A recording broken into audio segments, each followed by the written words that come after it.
The painter and the trauma of existence. Humanity's masterpiece of delusion. An essay by Kurosh Tari. He has never seen the curve of a single hill, the fullness of a flower, or the fiery descent of the sun as it melts into the horizon over the ocean.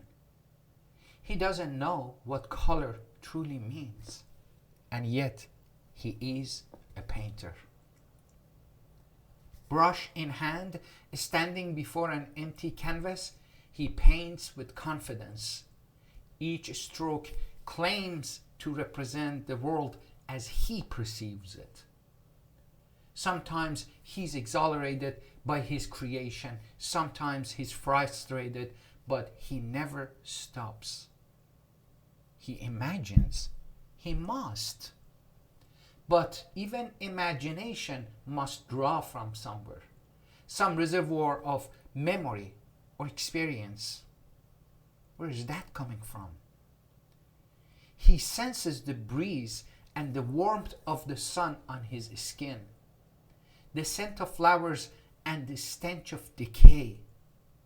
He has felt the softness of a rose petal and heard the distant chirping of birds when they announce the return of the day. These fragments, tactile, audible, olfactory, form his palate.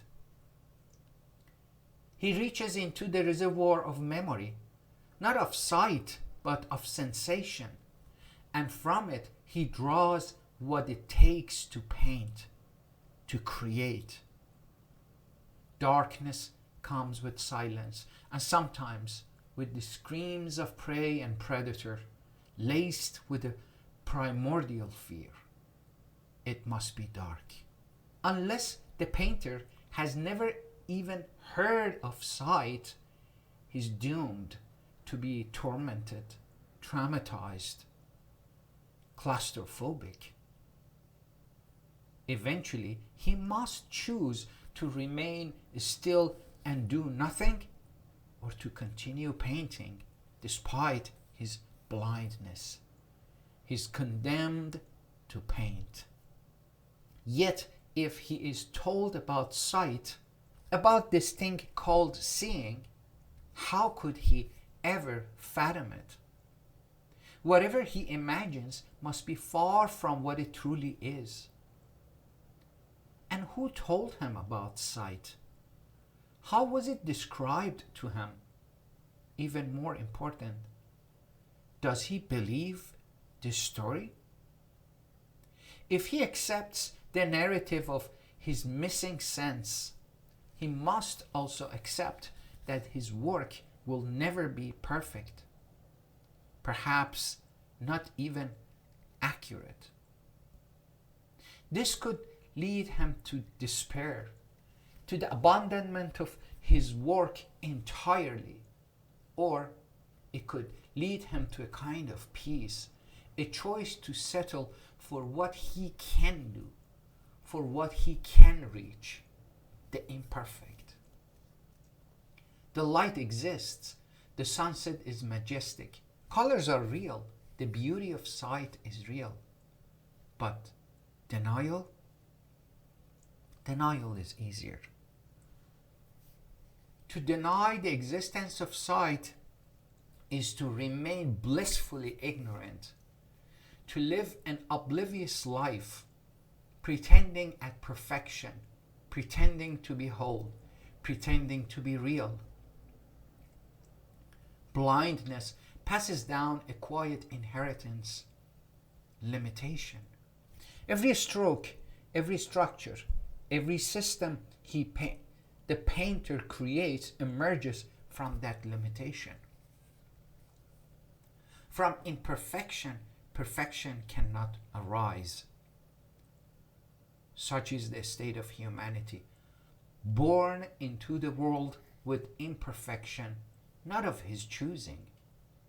The world is not necessarily to blame, nor is man entirely forsaken.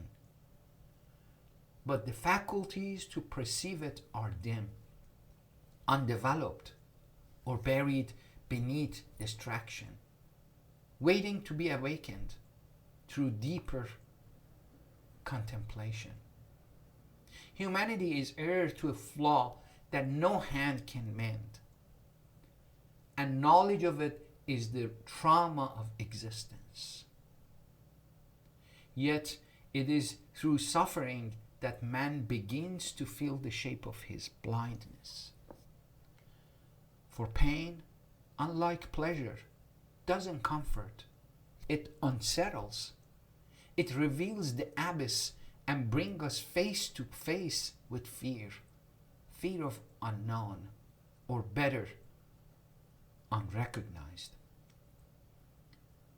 In the ache of what humanity cannot complete, in the sorrow of what always falls short, humanity begins to sense, however faintly, that there is something more worth yearning for. And in that sensing, suffering gives birth to hope. And hope is the essence of yearning. Hope, fragile but persistent, gives rise to faith. Not faith in certainty, but faith as the quiet trust that there is something greater than what the senses alone can show. Faith is the courage to walk without seeing and to paint courageously without seeing the full image. And it is faith that paves the way for awakening. Awakening isn't the gaining of sight, but the recognition of its absence. It is the moment when man, still blind, becomes aware of the light. He doesn't see it, but he knows it is there. This is the blissful cycle. Suffering steers hope. Hope gives birth to faith. Faith prepares the soul for awakening.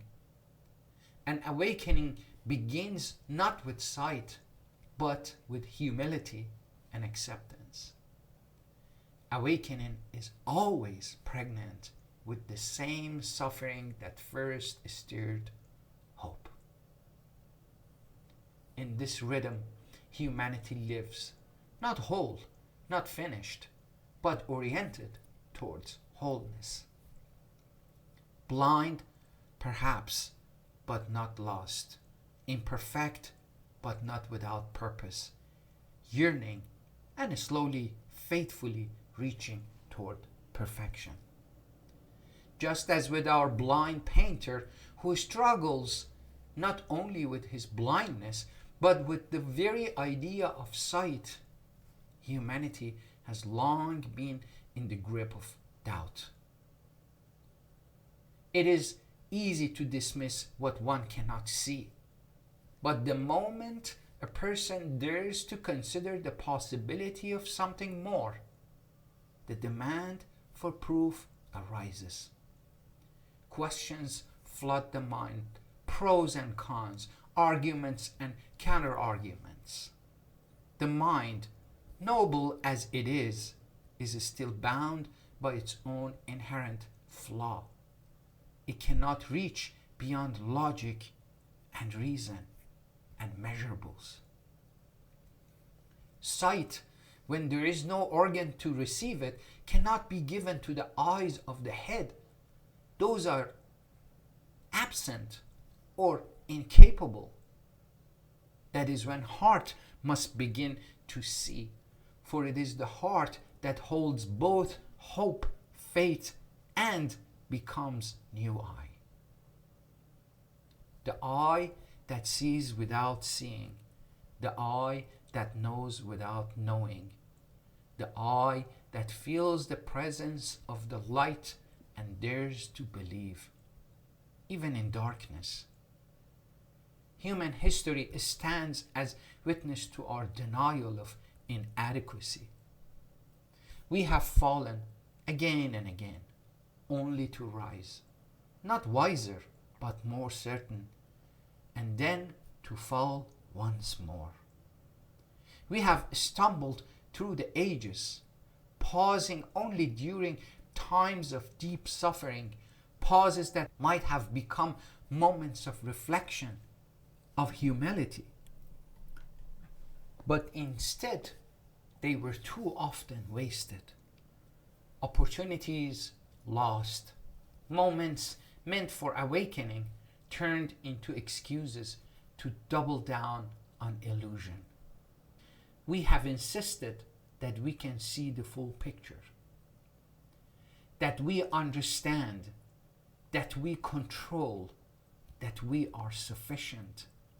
We have been the blind painter, not just painting in darkness, but proudly declaring the painting complete. In our arrogance, we have built visions of utopia on foundations of blindness and clung to them with desperate tenacity. And yet, the cracks remain. The colors are absent, and our painting is dark and hopeless. And the image never quite reflects the world we claim to know. And when we are on the verge of reaching for meaning in life, we replace man with machine.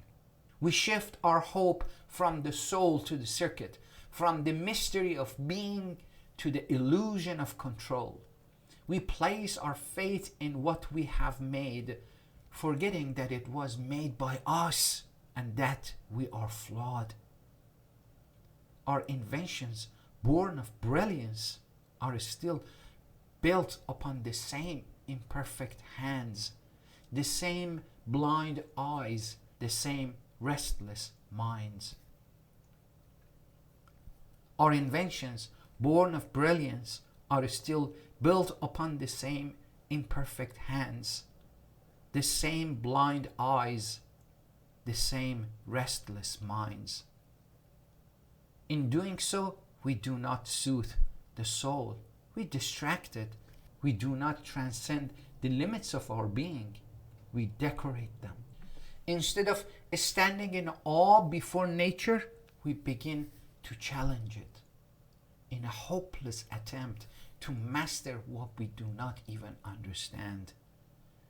We will try to fill the emptiness not of the soul, but of our frail and limited physical existence, hoping that noise might drown out the silence and machinery might mask the absence of light. The blind painter chooses the wide road of denial and dismissal and paints in the absence of sight. The blind painter seems satisfied with the work of his hands, with the masterpiece of his delusions. Perhaps he paints not out of vision, but out of need. Perhaps each stroke is a defense against silence, not to cover what he dare not to face. Perhaps he paints to distract himself from the aching sense that there is more, that there is light, beauty, perfection, just beyond his reach. And still he paints, not because he sees, but out of arrogance and hopelessness. It is in this space between blindness and longing that humanity, in its traumatized existence, continue its work. Still in the dark, still groping without grasping, still painting. And perhaps one day the brush will tremble, not from fear, but from